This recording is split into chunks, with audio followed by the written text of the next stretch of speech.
Here you go, check this one.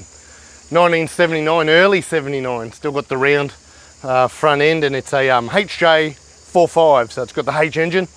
And we've met this gentleman today. He's come in to talk about some weather strips, some brand new parts. Being the old H, some parts you can't get anymore. We're also looking at some little bits and bobs for him there. It's come from Kilcoy in Queensland. It's not too far away from here.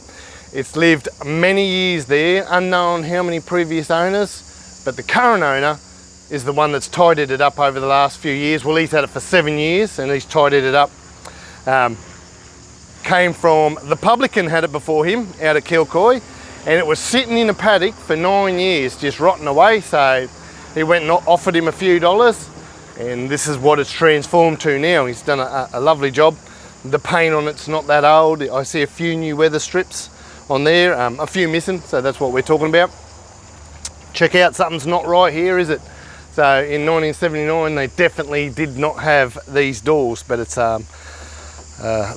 this is more 1973 or earlier door, and at least you know they fit. They've the cab itself's all the same, so they plumb up. You've got to change a few things striker wise and how they shut, but they work a treat.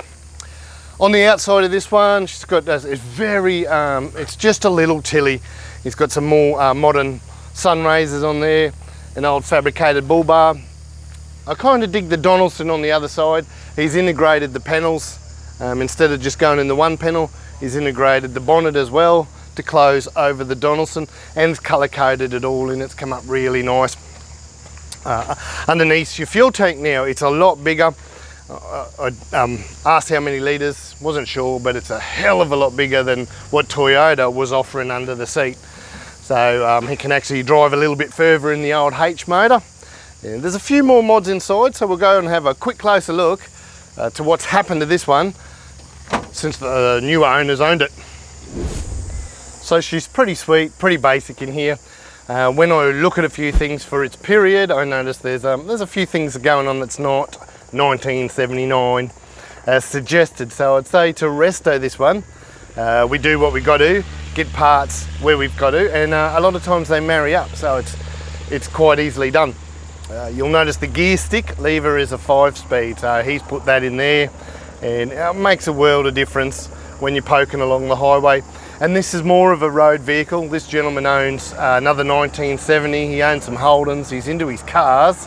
It's this one's not for climbing mountains, so it probably lives inside. It's got the carpeted floor, and the seats have been reupholstered over the years. The roof is the only fiberglass part on this car. It's got the replacement panel. Otherwise, she's all steel in here. Someone has, I was going to say butchered the dash, but someone's replaced the dash with their own idea, and it's got your water, your oil gauge, and they've fabbed that up there. That was pre this owner, so he's left that in there because you don't know how much they've cut out behind that as well. So when it ain't broke, just leave it alone.